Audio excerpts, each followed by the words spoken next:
ఆ ఇన్స్టిట్యూట్ లో ఉన్నటువంటి పరిస్థితులన్నింటినీ కూడా గమనిస్తే అక్కడ ఉన్నటువంటి ఇన్స్టిట్యూట్ చుట్టూ ఉన్నటువంటి పరిసర ప్రాంతం అంతా కూడా సరైన శానిటేషన్ లేదు.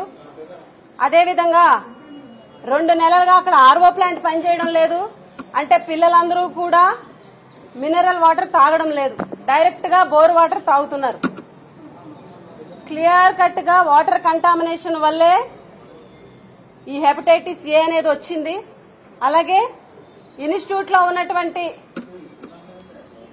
సిబ్బంది నిర్లక్ష్యం వల్ల ఇన్ టైంలో పిల్లల్ని హాస్పిటల్లో జాయిన్ చేయకపోవడం వల్ల, వాళ్ళకి సరైన వైద్యం అందించకపోవడం వల్ల 2 విద్యార్థులు చనిపోయారు. 2 విద్యార్థులు కేవలం ప్రభుత్వ నిర్లక్ష్యం వల్ల. ఒకళ్ళు వైద్యం హాస్పిటల్లో ఉండి కూడా సరైన వైద్యులు అందించక ఒక పాప చనిపోతే, ఇన్స్టిట్యూట్ లోనే ఎఫెక్ట్ అయితే ఇన్స్టిట్యూట్ నుంచి హాస్పిటల్ తీసుకెళ్లి వైద్యం అందించకుండా ఉండడం వల్ల ఒక పాప చనిపోయింది. 2 పిల్లల్ని కూడా ఇంటికి పంపించేసి చేతులు దులుపుకున్నటువంటి ఒక అసమర్థ ప్రభుత్వం ఈరోజు ఆంధ్రప్రదేశ్ లో ఉంది అని చెప్పేసి ఈ సందర్భంగా తెలియజేస్తున్నాం. ఈరోజు కేజీహెచ్ కి గిరిజన సంక్షేమ శాఖ మంత్రి గారు వెళ్లడం జరిగింది. గుమ్మిడి సంజయరాణి గారు వెళ్లి బయటకు వచ్చి ప్రెస్ మీట్ పెట్టి ఆవిడ కొన్ని వ్యాఖ్యలు చేశారు.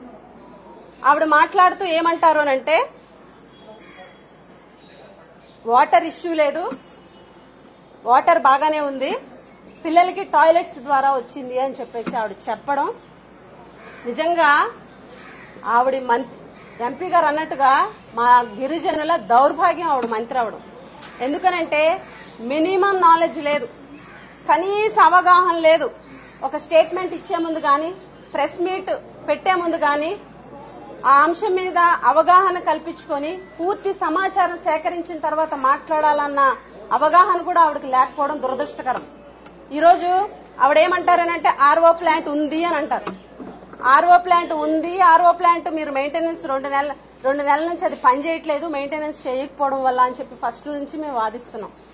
ఏదైతే మంత్రి గారు చెప్పినట్టుగా నిజంగానే ఆర్ఓ ప్లాంట్ ఉంది, పని చేస్తే మొన్న 7వ తారీఖున అంటే ఇన్సిడెంట్ అంతా జరిగి పిల్లలు చనిపోయి 170 మెంబర్స్ ఇన్ఫెక్ట్ అయ్యి ఇంత ఇష్యూ అయిన తర్వాత 7వ తారీఖున అక్కడ ఉన్నటువంటి స్థానిక ఎమ్మెల్యే, కలెక్టర్ గారు, గిరిజన సంక్షేమ శాఖ ప్రిన్సిపల్ సెక్రటరీ నాయక్ గారు ముగ్గురు వెళ్లి కొత్త ఆర్ఓ ప్లాంట్ ఎందుకు ఓపెన్ చేశారు అని చెప్పి మంత్రి గారిని ప్రశ్నిస్తున్నాం. అదేవిధంగా ఆవిడ ఏమంటారనంటే బిల్రూబెన్ 11 అనేది మేము 0.1 ఉన్నా, 0.2 ఉన్నా, 0.6 ఉన్నా కూడా జాయిన్ చేశాము. అసలు 170 మందిలో 60-70 మంది పిల్లలు బిల్రూబెన్ లెవెల్ 0.6 లోపే ఉంది అని చెప్పడం ఆవిడ అజ్ఞానానికి నిదర్శనం.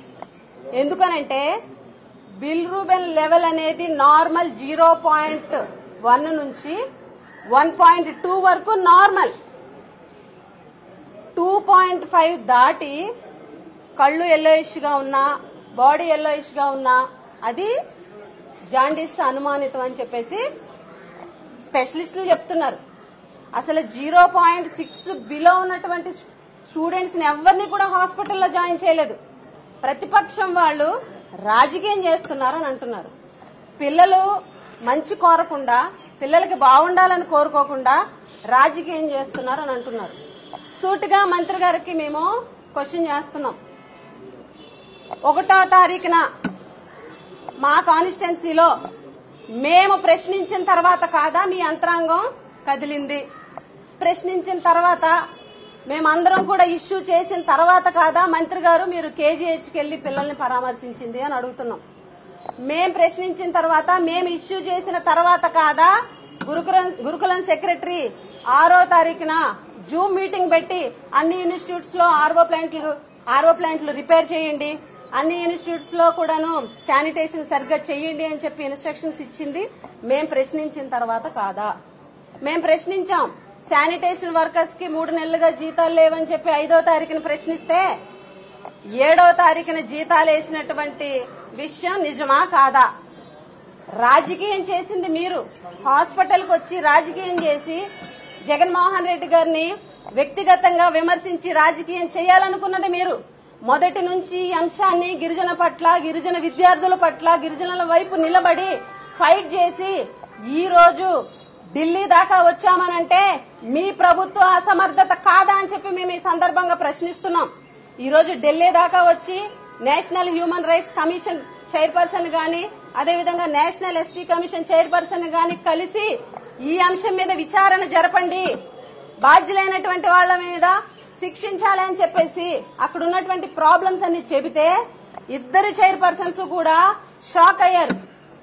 చిన్నపిల్లల పట్ల, గిరిజన విద్యార్థుల పట్ల ఇంత అమానుషం జరిగిందా అని చెప్పి వాళ్ళు షాక్ అవడం ఇది దురదృష్టకరం. మీ ప్రభుత్వం అసమర్థత వల్ల మీ ప్రభుత్వం మీద ఈరోజు యాక్షన్ తీసుకోమని మేము ఢిల్లీ దాకా వచ్చామనంటే మీ ప్రభుత్వం అసమర్థత అని చెప్పి ఈ సందర్భంగా తెలియజేస్తున్నాం.